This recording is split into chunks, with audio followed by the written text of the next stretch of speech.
ṣe bà mí lórúkọ jẹ́, ọmọ èyí tí o fi fún mi o, kó má ṣe dàgbà yà láyé o, kó má ṣe dòkú mọ́ mi lọ́wọ́. Bá mi wò láwòye, kó má ṣe dàgbà yà láyé o.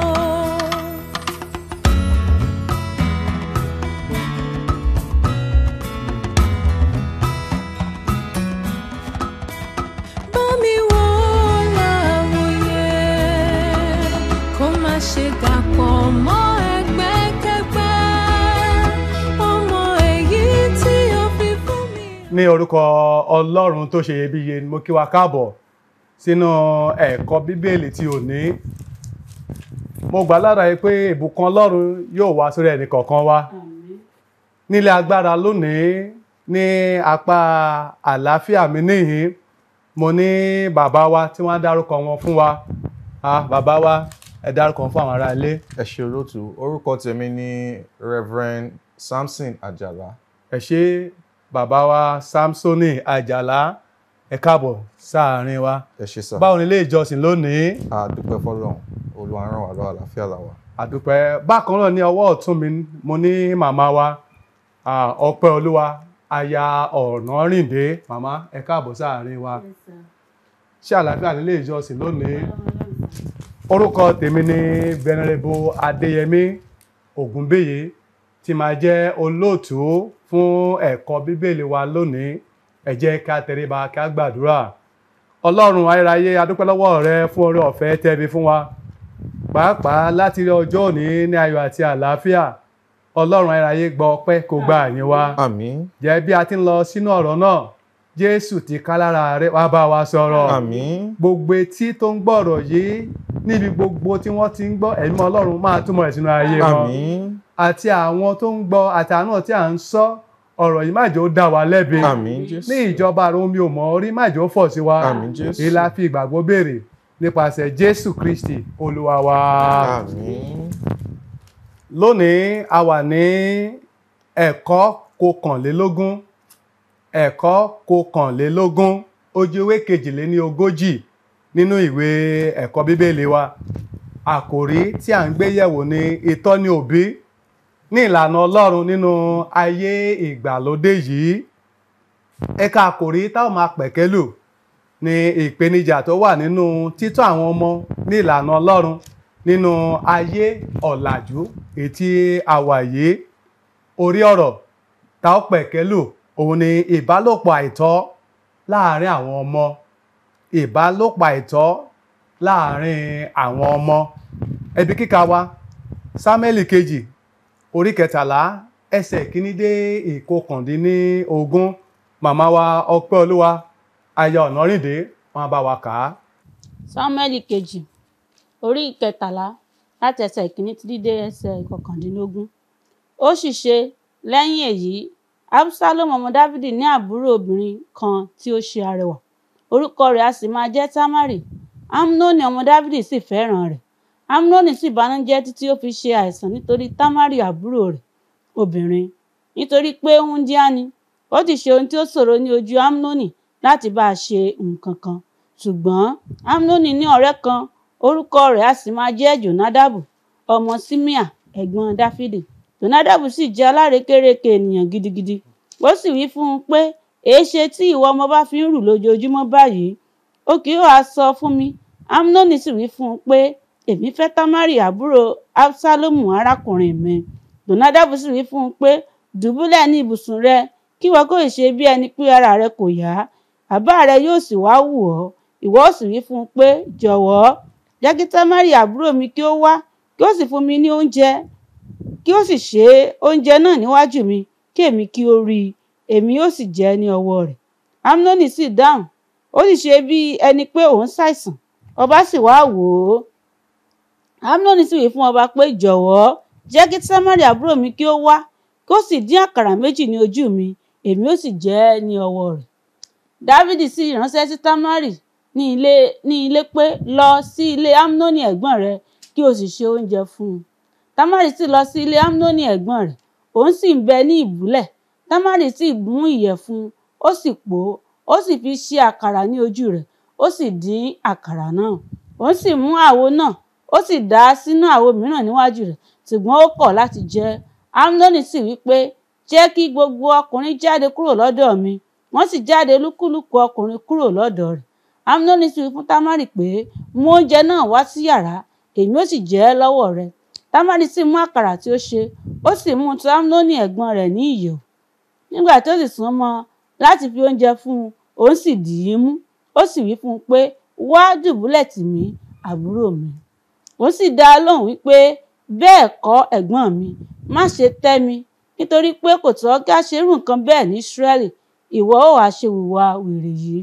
Àti èmi, níbo ni èmi ò gbé ìtìjú mi wọ̀? Ìwọ sì dàbí ọ̀kan nínú àwọn aṣiwèrè ní Ísírẹ́lì.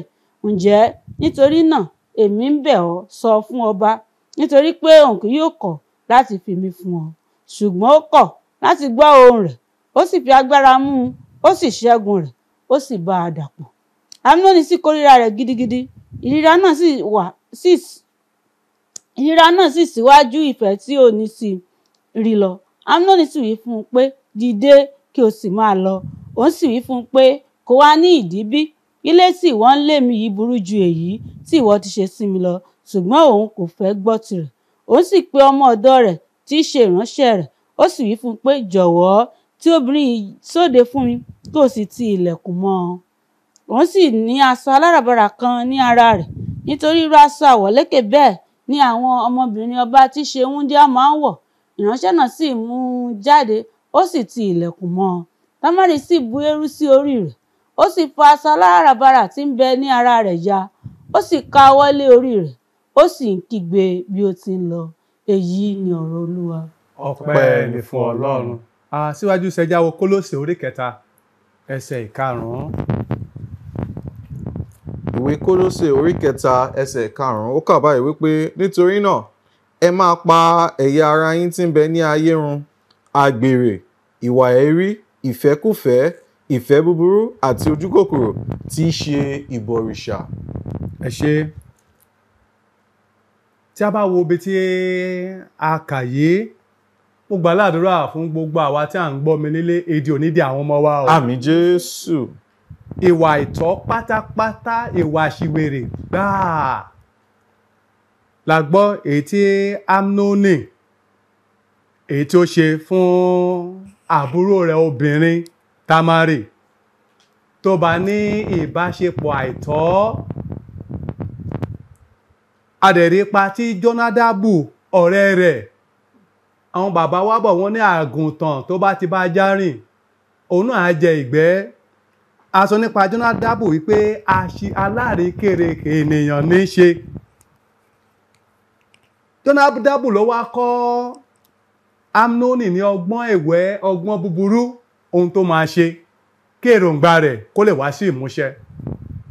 Àdéhùn tó dẹ̀ fà ó mú ìbànújẹ́, ọgbẹ́ ọkàn, ikú òjijì, ìparun dé bá ìdílé Dáfídì.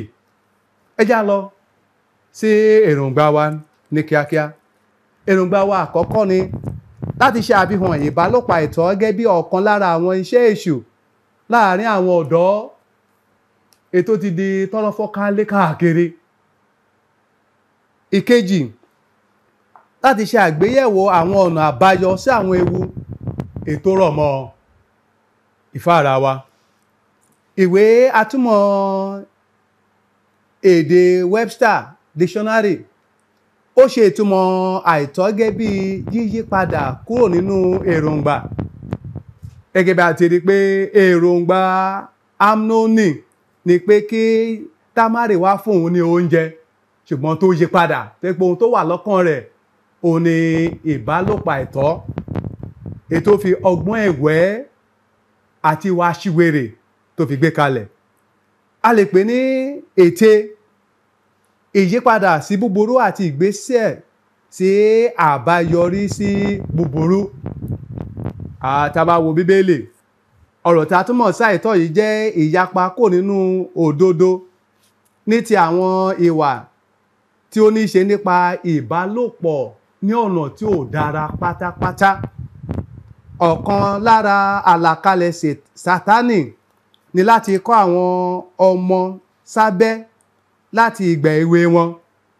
Ó jẹ́ ohun tó bani lọ́kàn jẹ́ láti máa wo àwọn onírúurú fọ́nrán aṣàfihàn nípa ìwà àìtọ́ tó ní ṣe pẹ̀lú ìbálòpọ̀ àwọn ọ̀dọ́ tó sì ti di tọ́rọ́ fọ́kálé lóde òní.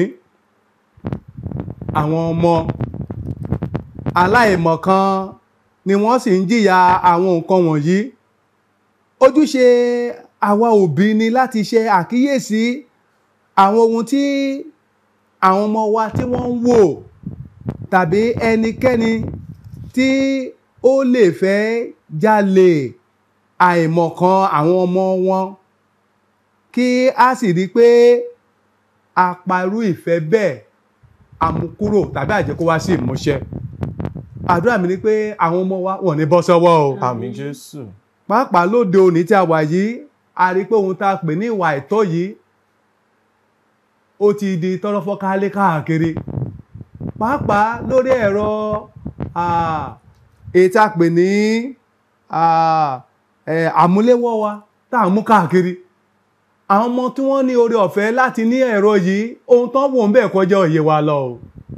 Àwọn ohun tá a pè ní kárí ọmọ obìnrin kó bóra rẹ̀ sí ìhòhò tàbí ọmọ ọkùnrin kó wà ní ìhòhò, kí àwọn ọmọ ọkùnrin kéékèèké kó máa bára wọn ní àjọṣepọ̀, tàbí àwọn ọmọ obìnrin. A lè gbọ́ nípa ti iléèwé kan tó kọ́ àwọn ọmọ rẹ̀ lọ sí ilẹ̀ òkèèrè láti lọ ṣe kán lọ fojú lóúnjẹ, ohun tó ń dánwò níbẹ̀. Tó ní àwa òbí a gbọ́dọ̀ ṣe pàápàá àwọn òbí onígbàgbọ́ tó pé ìgbà èwe kẹyìn la wà yìí, a gbọ́dọ̀ kọ́ àwọn ọmọ wa ní ìlànà Ọlọ́run, ká sì gbin ẹ̀mí ìbẹ̀rù sínú ọkàn wọn. Ẹ já lọ sí ìjíròrò wa lónìí. Bàbá wa àlùfáà Samson Àjàlá, ẹ jẹ́ ń taari ìbéèrè yìí sọ́dọ̀ yín. Ní ọ̀rọ̀ tìrẹ, kí ni ó yé ọ sí ọ̀rọ̀ tí a ń pè ní ìbálòpọ̀ àìtọ́? Bá ló ṣe yé yìí sí bàbá? Ẹ ṣé olóòtú. Tí ọ̀rọ̀ yìí ṣe yé mi sí ni wípé ìbálòpọ̀ àìtọ́ gẹ́gẹ́ bí a ti pè é jẹ́ ọ̀nà tí ọkùnrin àti obìnrin fi ń bára wọn lò tí wọ́n pinnu lápapọ̀ láti ṣe, tí ó jẹ́ wípé tipátipá ni, pàápàá jùlọ tí ọkùnrin tó bá fi tipátipá bá obìnrin lò. Láti ibi tí a kà ní ẹ̀kọ́ wa, a rí arákùnrin Ámónì èyí tó fi tipátipá bá àbúrò ẹ̀ lò pọ̀, èyí tí ṣe Támárì. Èyí sọ wá pé bó ṣe ń ṣẹlẹ̀ ní àtètèkọ́ṣe bẹ́ẹ̀ náà ló sì ń ṣẹlẹ̀ títí dìsín. So èyí ni à ń pè ní ìbálòpọ̀ ní ọ̀nà tí kò tọ́. Ẹ ṣé bàbá wa. Màmá wa, a ní èrò tiyín, ìbálòpọ̀ àìtọ́ báwo ló ṣe yé yín sí mà? Ẹ ṣé olóòtú. Ìbálòpọ̀ àìtọ́, ọ̀nà tí ó yé mi sí ni wípé mo kà nínú fọ́nrán láìpẹ́ yìí nínú ẹ̀rọ ìgbéléwọ́ tí mò ń mú káàkiri. Mo rí ọmọbìnrin kan bẹ̀ tí wọ́n fi hàn wá wípé ajá ló bá lò pọ̀ nítorí owó. A rí wípé àwọn nǹkan yìí ó jẹ́ ìbálòpọ̀ àìtọ́. Kí ọkùnrin àtọkùnrin kó mọ bára wọn ṣe, àwọn nǹkan yìí kò dára. Kí obìnrin àtobìnrin pàápàá kó mọ bára wọn ṣe, a rí wípé àwọn nǹkan yìí kò dára. Ní ìlú kan, mo rí ọmọbìnrin tó jẹ́ pé ìyá kankan náà bàbá kankan náà ló bí wọn, wọ́n sì bára wọn sùn, wọ́n sì bímọ. Ṣé rí pé èdè ayé ló mú wọn yẹn? Ọlọ́run jẹ́ kéèdì mú wa. Nítorí náà àwọn òbí tá a ti lọ́mọ tó ti dàgbà, ẹ jẹ́ ká máa kíyèsí wọn, Ọlọ́run á ràn wá lọ́wọ́. Ẹ ṣé àwa ará ilé tá a ti ní ọmọ tó ti bàlágà, ẹ jẹ́ á máa kíyèsí wọn, ká máa yọ́ kẹ́lẹ́kẹ́lẹ́ ní ìgbà mìíràn, ká máa wo ohun tí wọ́n ń ṣe inú yàrá wọn. Nítorí pé àwọn bàbá wa bọ̀ wọ́n ní ilá kì í ga ju onírè lọ. Bó ti nǹkan àmọ́ á dàgbà tó, ọmọ wa ni wọ́n o. A gbọ́dọ̀ máa ṣọ́ wọn tọwọ́ tẹsẹ̀. Àwọn ọmọ wa wọ́n ní àyàkóyà o. Àmín. Ìbéèrè kejì ẹ jẹ́ ń bèèrè lọ́wọ́ màmá wa. Màmá Ọpẹ́olúwa aya Ọ̀nàrìndé, kí ni Bíbélì tilẹ̀ sọ nípa ìbálòpọ̀ àìtọ́? Káwọn tí Léfítíkù orí 18 ẹsẹ̀ 22 síwájú, kí lóhun tó sọ fún wa? Wọ́n kò gbọ́dọ̀ bá ọkùnrin dàpọ̀ bí obìnrin, ìríra ni.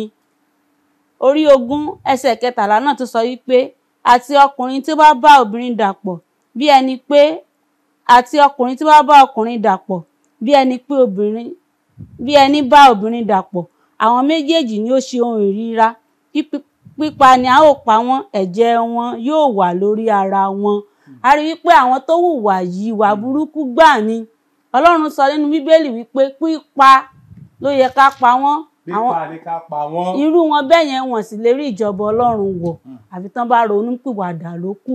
Nítorí náà Ọlọ́run ràn wá lọ́wọ́ ìwà burúkú yìí lórúkọ Jésù ní agbègbè wa, ní ìlú wa, ní àyíká wa. Ọlọ́run ó bá wa mú wọn. Àmín. Ẹ̀yin ará ilé, gẹ́gẹ́ bí ohun tí ìwé Léfítíkù sọ, tá bá ní ká máa pa wọ́n, àwọn mélòó máa kò báyìí? Ó ní ẹnikẹ́ni tó bá ti bá arákùnrin rẹ̀ ṣe ìbálòpọ̀ pípa ní kí a pa wọ́n. Ẹ jẹ́ n béèrè lọ́wọ́ bàbá wa Reverend Samson Àjàlá, kí ni èrò tí nípa ìbálòpọ̀ àìtọ́ yìí gẹ́gẹ́ bí Bíbélì ṣe là á sílẹ̀?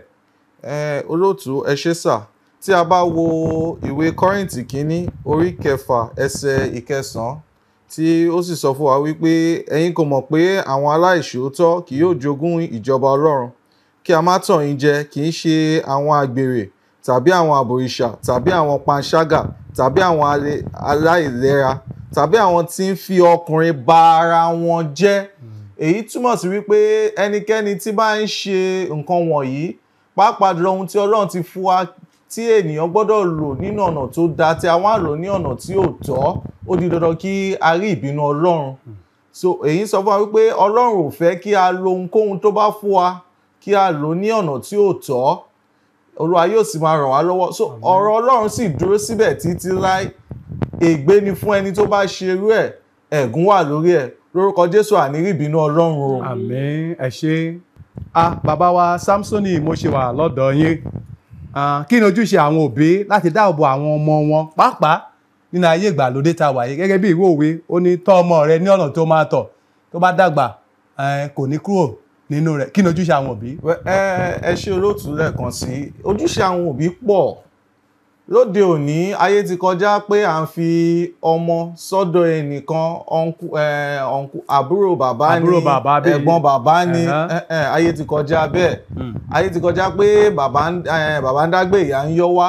Ojúṣe àwọn òbí ni láti tọ́jú ọmọ gẹ́gẹ́ bí ọkọ àtìyàwó àbí bàbá àtìyá, kí wọ́n mọ gbogbo ohun tí ọmọ yẹn ń ṣe, ibi tó ń rìn sí, ibi tó àwọn ọ̀rẹ́ tó ní. Ẹ jẹ́ àwọ̀ Ámónì, ọ̀rẹ́ tó ní ló kó bá. Bó ti wù pé ohun tó fẹ́ ṣe wà lọ́kàn rẹ̀, ṣùgbọ́n ó ní ẹni tó máa tì lẹ́yìn. Ọ̀pọ̀lọpọ̀ àwọn ọmọdé ìsìn ohun tó ń rí lórí nípasẹ̀ ọ̀rẹ́ wọn. Bẹ́ẹ̀ ni, àti ohun tó ń rí ní íńtánẹ́ẹ̀tì, gbogbo ẹ̀ ń kó bá wọn. So gẹ́gẹ́ bí òbí, a gbọ́dọ̀ mọ irú ọ̀rẹ́ tí àwọn ọmọ wa ń kó, a gbọ́dọ̀ mọ ibi tó ń lọ. Kò ṣe pé ká fowó lẹ̀ ká bàbá ti wá kiri títì. Olúwa yóò ràn wá lọ́wọ́. Ẹ̀yin ará ilé, wọ́n ní ká mọ orí àwọn ọ̀rẹ́ tí àwọn ọmọ wa ń kó. Ẹ mọ̀ ìsọ ṣáájú pé àgùntàn tó bá bá ajá rìn o. Bẹ́ẹ̀ ni sà. Ajẹgbẹ́ ọmọ tá a kọ́lé onígbàgbọ́ tó bá bá àwọn ọmọ gọ̀fẹ́ rìn, ohun pàápàá á dìdàkudà o. Lórúkọ Jésù àmọ̀ ní dìdàkudà o. Àmín Jésù. Ìbéèrè tó kẹ́yìn, màmá wa Ọpẹ́olúwa aya Ọ̀nàrìndé, wọ́n ní kí ni ó jẹ́ ewu àìkàsí àwọn òbí pàápàá tá bá wo tó ṣẹlẹ̀ láàrin Ámónì, Támárì, Jónádàbù àti bàbá wọn Dáfídì. Kí ni ewu àìkàsí? Kí ló lè fà? Ẹ ṣé olóòtú. Ohun tí ewu àìkàsí lè mú wá sí ìdílé pọ̀. Nítorí pé tí ó bá jẹ́ wípé nígbà tí Ámónì ti sọ fún Dáfídì wípé jẹ́ kí Támárì kó wá fún mi lóúnjẹ nínú yàrá o, jẹ́ kó wá ṣe ní Dáfídì sọ pé àgbẹ̀dọ̀, àgbọ̀dọ̀ gbọ̀rú ẹ̀ nílẹ̀ Yorùbá, nǹkan burúkú ni. Tí ìyá rẹ̀ ò bá ti lé wá tọ́jú ẹ, tàbí èmi gangan tí mo jẹ́ ọba kí wọ́n á tọ́jú ẹ, tó bá ti mọ̀ pé ò lè faramọ́ kò sórí ọ̀fẹ́ rẹ̀. A rí pé tó yẹ pé ọba ò ti gbà fún Ámónì gbà náà, a rí pé Ámónì yóò lo ọjọ́ rẹ̀ nínú àlàáfíà. A rí pé ikú òjijì kò ní jẹ́ tiẹ̀. Ṣùgbọ́n nígbà tí ọba ti kọ̀ tó ti gbà fún Támárì láti wá ṣe ìtọ́jú ẹ̀, a rí pé òun ló mú kí Támárì kó rí ikú òjijì rere, ló mú kó rí ìparun ọkàn rẹ̀. Nítorí náà àwọn ọmọ wa tí àwa náà ń bí, ẹ jẹ́ ká máa kíyèsí wọn. Kò ṣe pé káàró obìnrin ọmọ wa mọ̀ yá ká ní kí ọkùnrin kó lọ máa tọ́jú ẹ̀ nínú yàrá rẹ̀. Rárá, àwa tá a bí ló yẹ ká máa tọ́jú ẹ̀. Ọmọ mi báwo lára rẹ̀? Kò ń ṣe pé ká ara ọmọ wa mọ̀ ìyá ká fi sílẹ̀ ká bá ibú àjàpá tiwa lọ. Nípa báyìí, a rí i pé ní òpin rẹ̀ lórúkọ Jésù a ò ní bí kábàámọ̀ sẹ́nu. Àmín. Àwa ará ilé ẹ jẹ́ á ṣọ́ra. Ìwà ìkàsí ẹ̀gbọ́n àtàbúrò ni wọ́n lè jọ máa sùn papọ̀. Ó ti ọ láyé ọ̀làjú tá a wà yìí, òye táwọn ọmọ wọ̀nyí ní pàápàá ó ti ju táwa òbí wọn lọ. Tó náà gbọ́dọ̀ ṣọ́ra dáradára. Bàbá wa kó tó gbé àwọn ọmọ gbọ́ wá sí ìdánudúró. Kí ni kí lẹ rí sọ sí? Ní àfikún, ó lè jẹ́ wípé ó lè ṣẹlẹ̀, ṣùgbọ́n tó bá ṣẹlẹ̀ bí gẹ́gẹ́ bí tí a ti rí lọ́dọ̀ Ámórì àti Tárì, ó di dandan kí àwa òbí kí a gbé ìgbésẹ̀.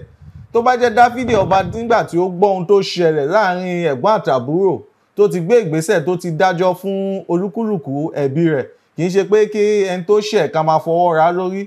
So fún díẹ̀ èyí tó bá ṣèṣì ṣẹlẹ̀, ó di dandan kí àwọn òbí gbé ìgbésẹ̀ láti dájọ́ tí ó tọ́, láti ṣe àyẹ̀wò fún obìnrin àbí ọkùnrin, torí pé nǹkan púpọ̀ lè máa fà á. Tára ọkùnrin ọmọ yẹn ẹ̀gbọ́n bóyá ó ní àrùn ọpọlọ díẹ̀ ni àbí nǹkan, ó yẹ kí a gbé ìgbésẹ̀ láti má jẹ́ kí irú ẹ̀ ṣẹlẹ̀ mọ́. Ẹ ṣé bàbá wa. Mo gbà ládùúrà láàrin gbogbo wa àti àtàǹgbọ́n lé ìwàkúwà yìí kò ní ṣẹlẹ̀ sí àgbègbè wa. Àmín Jésù. Ọ̀rọ̀ ìparí. Gẹ́gẹ́ bí Ọlọ́run tá mọ̀ pé Ọlọ́run lè ẹlẹ́dàá tá ṣẹ̀dá ẹni tó dá wa ní akọ àti abo. Ó sì pé gbogbo ohun tó dára tóun ti dá àtakọ àtabo ó pè ní dáradára. Ní Genesis orí kìíní ẹsẹ̀ ìkẹtàdínlọ́gbọ̀n sí ìkọkànléníọgbọ̀n. Ṣùgbọ́n Sátánì ó ṣe àyídáyídá rẹ̀. Ohunkóhun tí ó ní ṣe pẹ̀lú ìbálòpọ̀ ni kìí ṣe láàrin ọkọ tàbí aya. Ó jẹ́ ohun tá pè ní àìtọ́. Kí ọkùnrin kó máa bá ewúrẹ́ sùn, kó máa bá ajá lò pọ̀, kó máa bá màálù lò pọ̀. A pè ní ohun tí Ọlọ́run tó korò ojú sí pátápátá ni. Kò ṣe ìtẹ́wọ́gbà lọ́dọ̀ Ọlọ́run. Kọ́ríńtì kìíní orí 6 ẹsẹ̀ 18. Àwa òbí a níṣẹ́ láti ṣe o, láti dẹ́kun fún kòkòrò àrànmọ́ bí iná ọyẹ́, ìbálòpọ̀ àìtọ́ láàrin àwọn ọmọ wa, láàrin àwọn èwe, pàápàá ní ayé ìgbàlódé ètí àwàyé. Àwọn ìgbésẹ̀ wọ̀nyí ó lè ràn wá lọ́wọ́ láì dáàbò àwọn ògo wẹ́rẹ́ wa kí wọ́n má bàa jìn sí òfin ayé yìí, pàápàá kó má bàa bọ́ sínú ìdẹkùn Sátánì. Ohun àkọ́kọ́ tí a gbọ́dọ̀ ṣe ni pé a gbọ́dọ̀ dìde